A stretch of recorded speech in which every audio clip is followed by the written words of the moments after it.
दोस्तों नमस्कार। जैसा कि भाई अभी अभी एचएससी का एक नोटिस आया है और उस नोटिस के अंदर इन्होंने बताया कि भाई ग्रुप डी के अंदर भी क्या किया जाएगा, भाई नॉर्मलाइजेशन प्रोसीजर फॉलो किया जाएगा।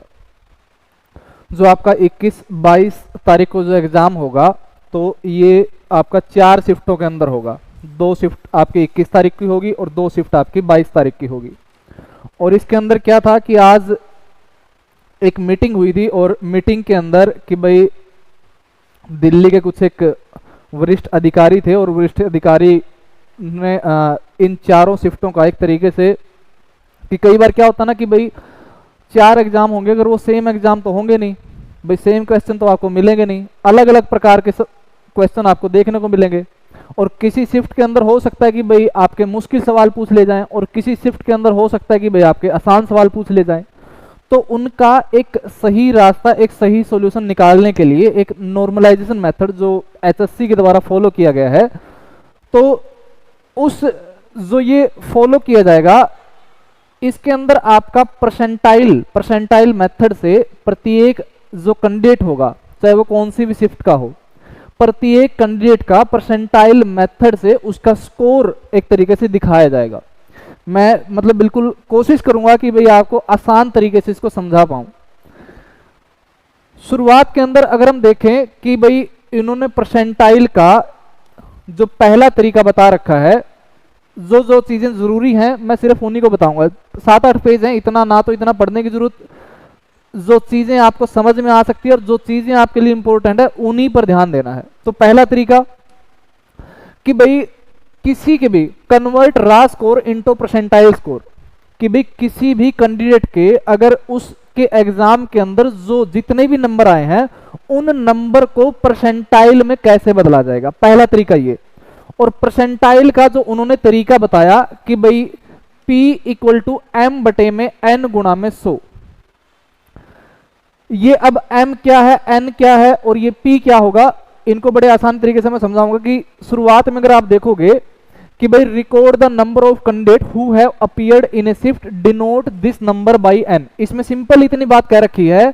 कि भाई उस शिफ्ट के अंदर जितने भी कैंडिडेट ने, जितने भी बच्चों ने पेपर दिया है, तो उनकी जो संख्या होगी उनको n से डिनोट किया जाएगा।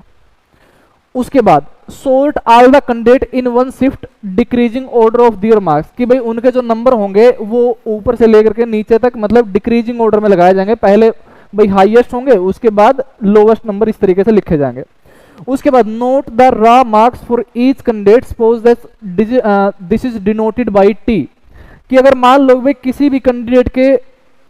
अगर नंबर मार्क्स उस एग्जाम के अंदर आए हो, चाहे वो किसी भी शिफ्ट के अंदर दिया हो उसने एग्जाम, उसके जो नंबर होंगे उनके नंबर को डिनोट किया जाएगा टी से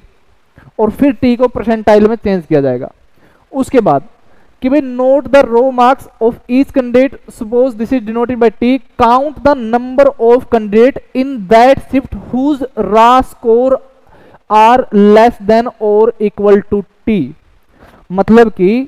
कि अगर इस टी नंबर के लिए हमें परसेंटाइल निकालना है तो जितने भी कैंडिडेट के मार्क्स इस टी के बराबर होंगे। कि मान लो कि भाई उस कैंडिडेट के नंबर है 40 और उससे 4 या 5 कैंडिडेट ऐसे हैं जिनके मार्क्स 40 से कम है उस शिफ्ट के अंदर, तो क्या होगा कि भाई जो ये m नंबर है, m नंबर क्या कहता है कि भाई m संख्या वो होगी कि जिस संख्या के लिए आपने परसेंटाइल निकालना है उसको मिला करके और जितने नीचे उसके कैंडिडेट होंगे, कि मान लो कि भाई 40 के नीचे जो टोटल आंकड़ा बनता है वो आपका 5 बनता है, तो ये जो आपका m आ जाएगा वो क्या आ जाएगा, 5 आ जाएगा। तो इस तरीके से आपका परसेंटाइल मेथड निकाला जाएगा कि भाई किसी भी नंबर के, किसी भी कैंडिडेट के अगर नंबर के अनुसार उसका परसेंटाइल निकालना हो उस शिफ्ट के अनुसार। कि जैसे मैं एक एग्जांपल देता हूं आपको कि मान लो कि भाई एक शिफ्ट के अंदर 10 कैंडिडेट हो और 10 कैंडिडेट के जो मार्क्स आए हैं वो कुछ इस तरीके से हों।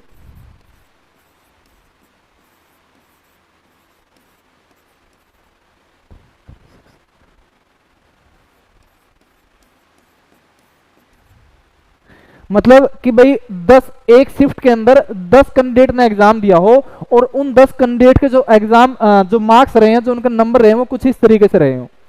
अब मान लो कि भाई हमें इस 82 के लिए परसेंटाइल निकालना है, परसेंटाइल नोट परसेंटेज, कि भाई इस 82 के लिए परसेंटाइल निकालना है। और एचएससी ने जो अपना आंकड़ा दिया है कि भाई किसी भी नंबर का परसेंटाइल निकालना होगा तो वो m गुणा में n बटे में 100 होगा, कि भाई हमें परसेंटाइल निकालना है 82 के लिए। तो क्या होगा कि भाई जो आपका n आंकड़ा है, n आंकड़ा क्या है, नंबर ऑफ टोटल कैंडिडेट। अब नंबर ऑफ टोटल कैंडिडेट कितने हैं यहां पर, 10 हैं। उसके बाद कि भाई m आंकड़ा, m आंकड़ा क्या है कि भाई जिस भी नंबर के लिए आपको परसेंटाइल निकालना हो, कि मान लो कि भाई 82 के लिए निकालना है, और उससे ठीक नीचे जितने भी कैंडिडेट होंगे, कि जैसे 82 1 2 3 4 5 और 6, यानी कि जिस भी नंबर के लिए आपको परसेंटाइल निकालना है उससे ठीक नीचे जितने भी कैंडिडेट होंगे, तो जो ये टोटल नंबर बनेंगे यही आंकड़ा आपका क्या होगा, आपका m आंकड़ा होगा। कि भाई जो m की संख्या होगी यहां पर ये कितनी हो जाएगी भैया आपकी 1 2 3 4 5 6, कि भाई जिस नंबर के लिए हमें परसेंटाइल निकालना है उससे 5 कैंडिडेट ऐसे हैं जिनके मार्क्स इससे कम है। उसके बाद कि जो आपका परसेंटाइल का फॉर्मूला m गुणा में n इक्वल टू 100। अब m की संख्या क्या आ गई यहां पर 6, n की संख्या कितनी है 10, और गुणा में कितना आ गया 100, 60, यानी कि 82 के लिए जो परसेंटाइल बनेगी आपकी वो कितनी परसेंटाइल बनेगी भाई, वो 60 परसेंटाइल बनेगी। यानी कि जिस भी शिफ्ट के अंदर, कि उस शिफ्ट के अंदर टोटल कैंडिडेट हो 10, और 10 में से कि भाई उस कैंडिडेट के नंबर आए 82, और 6 बच्चे ऐसे थे, 5 बच्चे ऐसे थे जो उसके नंबर से उनके कम नंबर आए, तो इस मामले में जो उसका एक परसेंटाइल बनेगा वो आपका 60 परसेंटाइल बनेगा। इस तरीके से जो आपका 95 बनेगा, तो 95 का आंकड़ा निकालेंगे तो 90 परसेंटाइल बनेगा, 90 का निकालोगे तो 80 परसेंटाइल निकलेगा।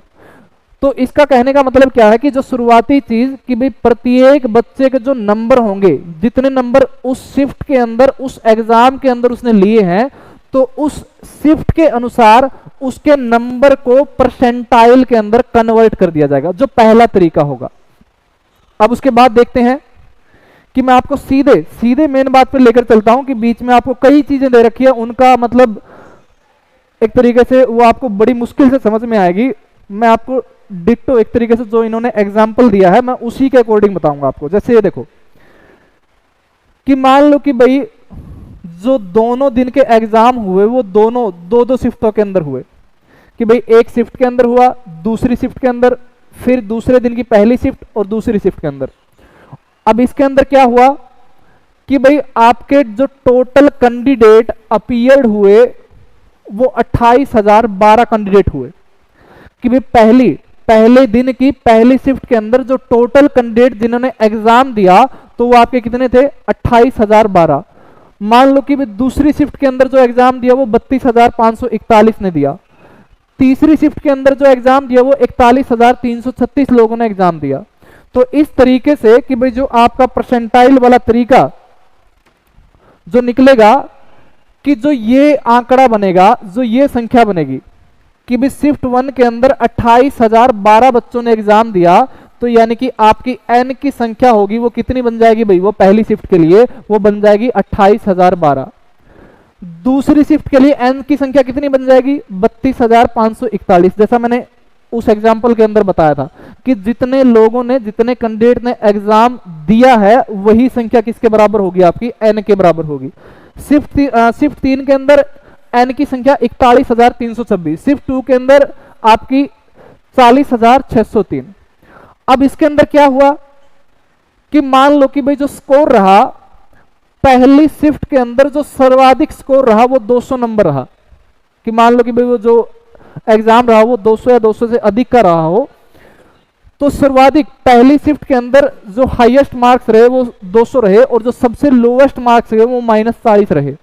और इसी तरीके से दूसरी शिफ्ट के अंदर हाईएस्ट मार्क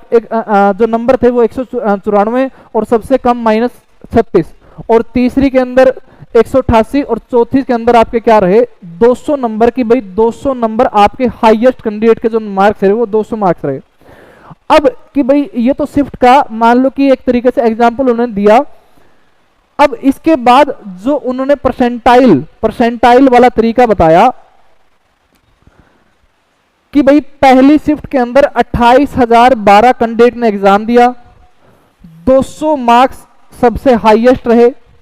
तो जो 200 मार्क्स होंगे वो एक तरीके से कंसीडर किए जाएंगे आपके 100 परसेंटाइल। 32,541 ने एग्जाम दिया, 194 हाईएस्ट मार्क्स आए, तो 194 100 परसेंटाइल के इक्वल वो देखे जाएंगे। सिंपल सा इसका कहने का मतलब है कि जिस भी शिफ्ट के अंदर जिस बच्चे के हाईएस्ट मार्क्स होंगे उसको एक तरीके से 100 परसेंटाइल उसको माना जाएगा। यानी कि जो पहला कि भाई वो जो सर्वप्रथम पहला रैंक होगा उस शिफ्ट का, उसी को माना जाएगा जिस शिफ्ट के अंदर उस शिफ्ट के अंदर जिस बच्चे के हाईएस्ट मार्क्स आएंगे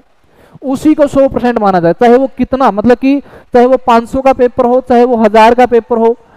जिस भी कैंडिडेट के हाईएस्ट मार्क्स होंगे उसको 100 परसेंटाइल उसको माना जाएगा। उसके बाद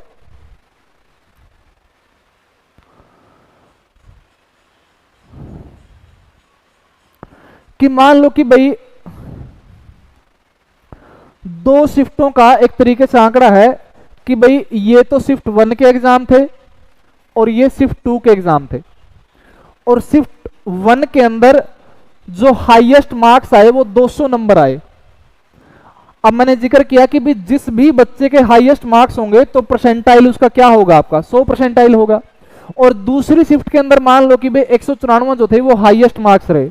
तो इस मामले में जो आपका परसेंटाइल होगा वो कितना होगा 194 वाले का कितना बन जाएगा आपका 100 परसेंटाइल बन जाएगा। अब उसके बाद कि मान लो किसी बच्चे के जो नंबर थे वो 192 नंबर थे। अब 192 नंबर का जो परसेंटाइल निकाला जाएगा वो किस तरीके से होगा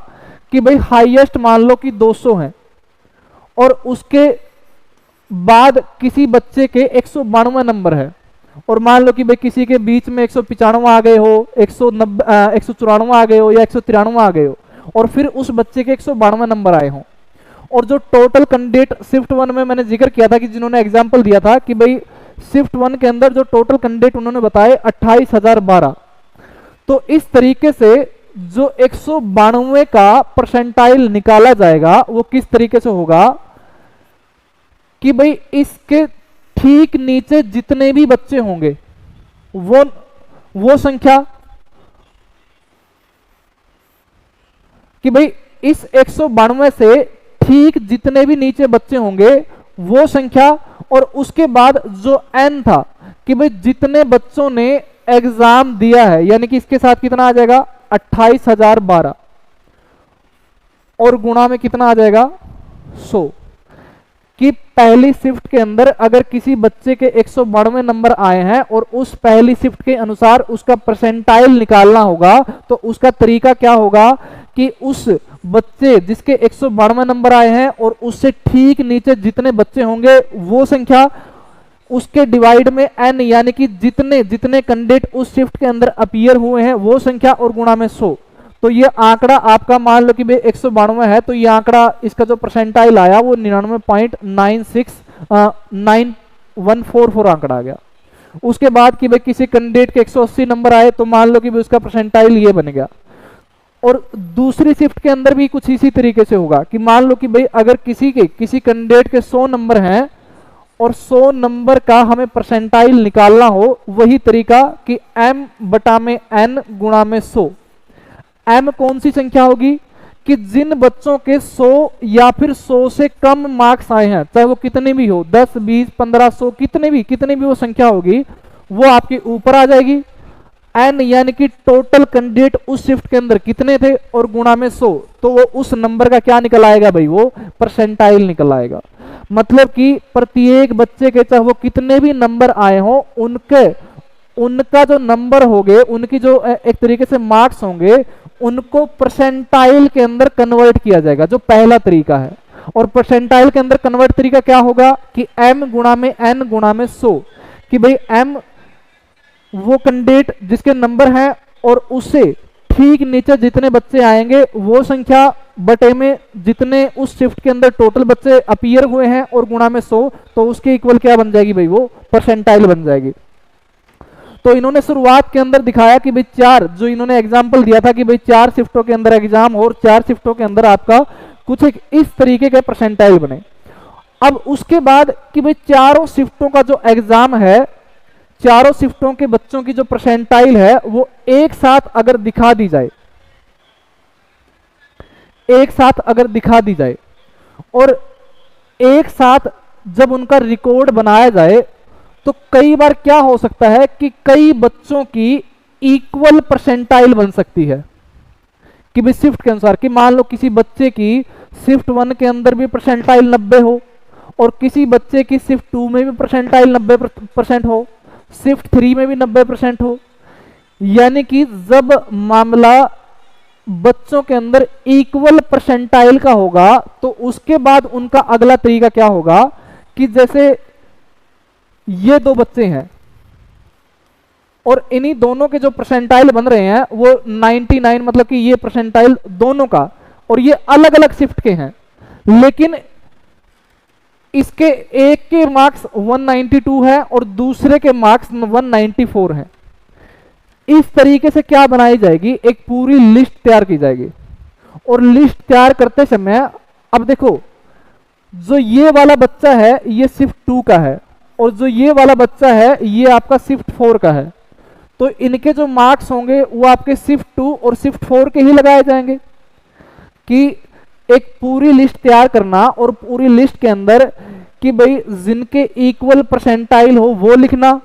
और इक्वल परसेंटाइल लिखने के बाद कि शिफ्ट के अंदर उनके जितने भी मार्क्स आए हैं उन मार्क्स को यहां पर लिखना, तो वो एक पूरा आंकड़ा तैयार किया जाएगा। अब उसके बाद क्या होगा कि आपके कुछ एक जो ये ब्लैंक हैं, कुछ एक जो स्थान है वो ब्लैंक बच जाएंगे, और इन रिक्त स्थानों को जो भरने का तरीका होगा, इन्होंने एक फॉर्मूला तैयार किया, ये वाला,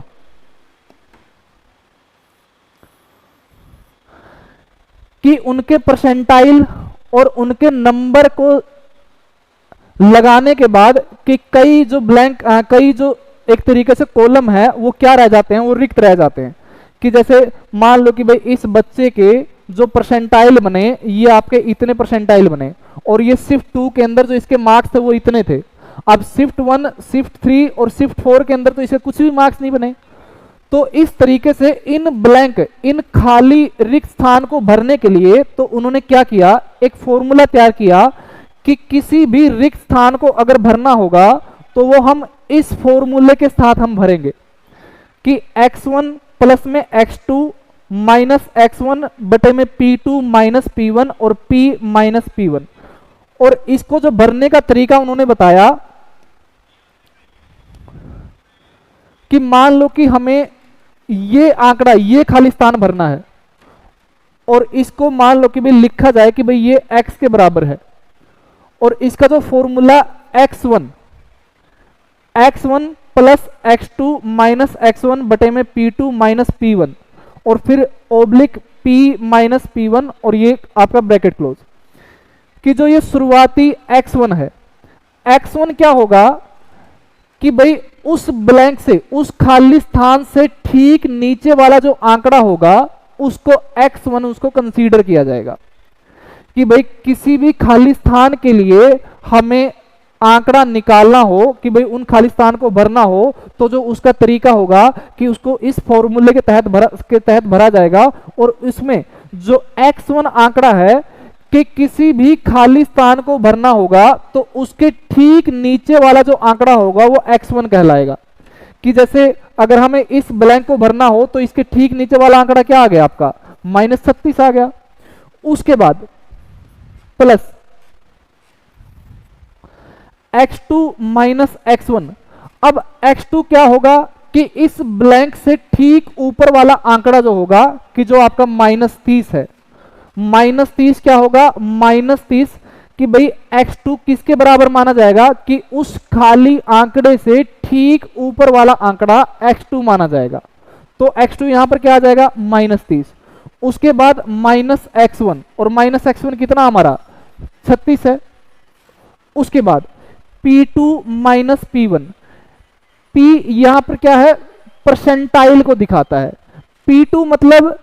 कि भाई जो x2 के ठीक सामने जो परसेंटाइल होगी उसको माना जाएगा P2 परसेंटाइल, और जो P1 के x1 के ठीक सामने परसेंटाइल होगी उसको माना जाएगा P1 परसेंटाइल। यानी कि जो हमने x1 x2 आंकड़े लिए उनकी परसेंटाइल को P2 और P1 की तरह लिखा जाएगा कि भी अब यहां पर P2 जो आ जाएगा वो कितना आएगा 10.24, ये आंकड़ा आ जाएगा, और माइनस क्या है P1, और P1 आंकड़ा क्या आ जाएगा आपका 0.5303, कुछ ये इस तरीके की संख्या आ जाएगी। उसके बाद गुणा में P माइनस P1, अब P क्या होगा कि उस ब्लैंक आंकड़े के ठीक सामने वाली जो परसेंटाइल होगी उसको P माना जाएगा, कि उस ब्लैंक आंकड़े के ठीक सामने वाली जो परसेंटाइल होगी उसको P माना जाएगा। तो P यहां पर क्या बन जाएगा आपका 0.0539983 आपका P बन जाएगा। और उसके बाद माइनस में क्या लिख रखा है P1, और P1 क्या होगा आपका x1 के ठीक सामने वाला जो आंकड़ा। कि इसको दोबारा से फिर देखो कि भाई जहां भी भाई पूरी लिस्ट तैयार करने के बाद जहां भी जिस भी जगह पर ये ब्लैंक आंकड़े होंगे, खाली स्थान होंगे, तो उन खाली स्थान को भरने के लिए इस फॉर्मूले का सहारा लिया जाएगा। और इस फॉर्मूले के अंदर क्या होगा कि भाई जो खाली स्थान होगा उसको x माना जाएगा, और जो x1 होगा कि इसके ठीक नीचे वाला आंकड़ा आपका x1 होगा। उसके बाद x2 कि भाई इस खाली स्थान के ठीक ऊपर वाला आंकड़ा आपका x2 होगा। उसके बाद P2 माइनस P1, जो x2 की परसेंटाइल होगी वो P2 मानी जाएगी। उसके बाद P1 कि भाई x1 की जो परसेंटाइल होगी उसको P1 माना जाएगा। और P क्या होगा कि उस ब्लैंक आंकड़े के ठीक सामने जो परसेंटाइल होगी वो क्या मानी जाएगी आपकी P मानी जाएगी। और इस फॉर्मूले के तहत ये क्या होगा भैया आपका आंकड़ा पूर्ण रूप से भरा जाएगा। कि जैसे इन्होंने एग्जाम्पल के अंदर क्या दिखा रखा है कि देखो इन्होंने शुरुआत में लिया कि भाई दो कैंडिडेट हैं और उन दो कैंडिडेट के इक्वल परसेंटाइल है 99.99 कुछ इस तरीके से, और एक कैंडिडेट ने एग्जाम दिया था शिफ्ट 2 में और उसके नंबर आए 192, और एक कैंडिडेट ने एग्जाम दिया था शिफ्ट 4 में और उसके नंबर आए 194। अब इन आंकड़ों को जब भरना होगा तो इन आंकड़ों की भाई जो ये आपके खाली स्थान बचे तो इन आंकड़ों को उसी फॉर्मूले के तहत भरा जाएगा कि भाई x2 minus x1, P2 minus P1, P minus P1। और इस आंकड़े के अंदर जो आपका x1 क्या बन जाएगा आपका 192 बन जाएगा, x2 क्या बन जाएगा आपका 200 बन जाएगा। और उसके बाद कि भाई P2 क्या होगा कि भाई इस x2 की जो परसेंटाइल होगी यानी कि 100 जो होगा वो क्या होगा P2 के बराबर होगा, और x1 की जो परसेंटाइल होगी वो किसके बराबर होगी वो P1 के बराबर होगी। और इसके बाद कि भाई जो P होगा कि उस ब्लैंक आंकड़े के ठीक सामने वाली जो परसेंटेज होगी वो उसकी परसेंटाइल मतलब P मानी जाएगी। और इस तरीके से जब इस फॉर्मूले को जब इस ब्लैंक को भरना होगा तो इस फॉर्मूले के तहत ये जो ब्लैंक भरा जाएगा ये आपका कुछ ये आंकड़ा आ जाएगा कि अगर हम किसी भी ब्लैंक को हम भरेंगे इस फॉर्मूले के तहत तो आपका कुछ ये आंकड़ा बन जाएगा। अब इस तरीके से कि क्या होगा कि एक तरीके से उस कैंडिडेट का प्रत्येक शिफ्ट के अंदर स्कोर बन जाएगा। ये ब्लैंक भरने का कारण क्या था कि भाई उस जो कैंडिडेट है उस कैंडिडेट के प्रत्येक शिफ्ट के अंदर क्या बन जाएगा स्कोर बन जाएगी। जैसे कि मान लो कि भाई जो ये दो कैंडिडेट थे, ये दो कैंडिडेट जिनका परसेंटाइल इतना था, अगर शिफ्ट 1 के अंदर एग्जाम होता तो शिफ्ट 1 के अंदर इनके इतना मार्क्स माने जाएंगे, शिफ्ट 2 के अंदर इनके इतने मार्क्स माने जाएंगे, शिफ्ट 3 के अंदर इनके इतने मार्क्स माने जाएंगे, और शिफ्ट 4 के अंदर क्या होंगे इनके इतने मार्क्स माने जाएंगे। कि मतलब इन आंकड़ों को तैयार करने का उद्देश्य है कि भाई प्रत्येक कैंडिडेट का उस शिफ्ट के अनुसार नंबरों को जांच करना या फिर नंबरों का मिलान करना। सिंपल इतना मतलब कि अगर मान लो किसी बच्चे ने शिफ्ट 2 के अंदर एग्जाम दिया है और उस शिफ्ट 2 के अंदर 152 नंबर आए,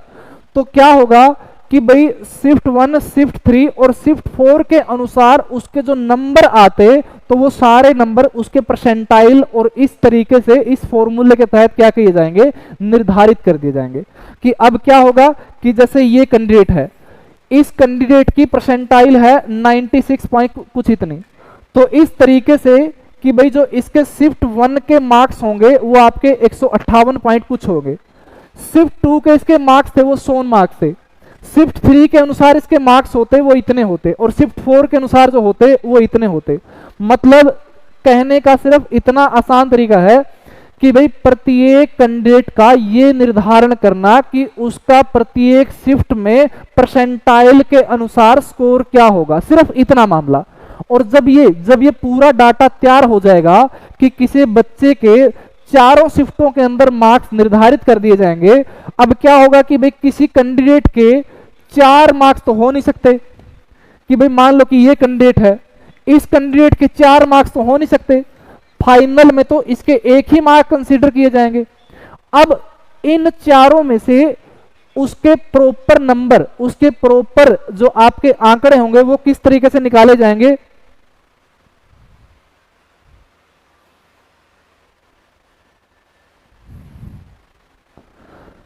जैसे मैं इसी कैंडिडेट को लेता हूं कि भाई मान लो इस कैंडिडेट की इतनी परसेंटाइल आई और शिफ्ट 1 के अनुसार उसके इतने बने, शिफ्ट 2 के अनुसार, शिफ्ट 3 के अनुसार, शिफ्ट 4 के अनुसार। अब क्या निकालना है, इसका एक फाइनल स्कोर निकालना है। और फाइनल स्कोर क्या होगा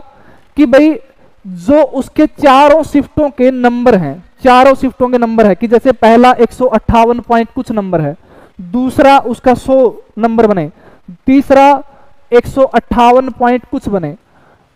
चौथा 101 पॉइंट कुछ नंबर बने। इन सारे नंबर को क्या कर दिया जाएगा, जोड़ दिया जाएगा, यानी कि उनका टोटल किया जाएगा। और उस टोटल को क्या किया जाएगा कि जितनी भी शिफ्ट हैं, यानी कि 1 2 3 4 कि भाई 4 शिफ्टें हैं तो 4 से क्या कर दिया जाएगा, डिवाइड कर दिया जाएगा कि उसकी चारों शिफ्टों के मार्क्स को जोड़ करके 4 से डिवाइड कर दिया जाएगा। और जो ये आंकड़ा बनेगा, यही उस कैंडिडेट के एक्चुअल नंबर होंगे, यही उस कैंडिडेट के एक्चुअल नंबर होंगे चारों शिफ्टों के अनुसार। यानी कि नॉर्मलाइजेशन का तरीका क्या होगा कि भाई प्रत्येक शिफ्ट के अनुसार उस कैंडिडेट की परसेंटाइल निकालना और उसके बाद जो खाली आंकड़े बचेंगे, खाली आंकड़ों को भरना। और खाली आंकड़ों को भरने का कारण क्या कि भाई एक तरीके से ये निर्धारित करना कि भाई उस कैंडिडेट के उस शिफ्ट के अंदर, जिस शिफ्ट में उसने एग्जाम नहीं दिया तो उसमें उसके नंबर कितने बनते, सिर्फ इतना सा मतलब। और उसके बाद उन नंबरों को क्या कर दिया जाएगा, जोड़ दिया जाएगा। और जोड़ने के बाद क्या करेंगे, हम 4 से डिवाइड कर देंगे और 4 से डिवाइड करने के बाद जो आपका आंकड़ा आएगा वही उस कैंडिडेट के एक्चुअल नंबर होंगे। और प्रत्येक कैंडिडेट के कुछ इसी तरीके से जो आंकड़े होंगे, प्रत्येक जो फाइनल जो मार्क्स होंगे वो इसी तरीके से तैयार किए जाएंगे। और उसके बाद क्या किया जाएगा, उस जो पूरा रिजल्ट जो है, वो पूरा जो मेरिट लिस्ट है वो इसी के आधार पर क्या करी जाएगी, तैयार की जाएगी। ठीक है ना। तो मतलब इतना ज्यादा सोचने समझने, मतलब भाई ऐसा है नहीं कि भाई कहीं मतलब फॉर्मूले लगाने लग जाओ या कुछ ऐसा, सिर्फ आसान चीजों को समझना है और समय कम है और अपनी तैयारी में लगे रहना है भाई। ठीक है ना। इस चीज के अंदर इतना ज्यादा टाइम वेस्ट करने की जरूरत नहीं है, सिर्फ अपने एग्जाम पर, अपनी पढ़ाई पर फोकस करो। और एक और चीज ध्यान रखना कि भाई जब समय कम है तो हमेशा कि जो आपके बेसिक सवाल हैं, बेसिक क्वेश्चन को कभी छोड़ के मत जाना कि आपको ये लगे कि भाई हाँ ये तो आसान सा सवाल है और मैं मतलब एग्जाम के अंदर कर दूंगा, और फिर बाद में पता लगे कि भाई जो सवाल है वो आसान सवाल ही मतलब अटेम्प्ट हो पाए आपसे। परीक्षा के अंदर अगर हार्ड सवाल, मतलब कोई मुश्किल सवाल हो, अगर वो गलत हो जाए तो वो उसका इतना दुख नहीं होता। अगर आपको कोई आसान सवाल गलत हो जाए उसका दुख जो होता है वो सबसे ज्यादा होता है। तो इस समय के अनुसार कि अपने बेसिक सवालों को जरूर पक्का करके आओ कि भाई उनमें आपसे कोई गलती ना हो। ठीक है भाई। तो मिलते हैं भाई अगली वीडियो के अंदर। थैंक यू, धन्यवाद।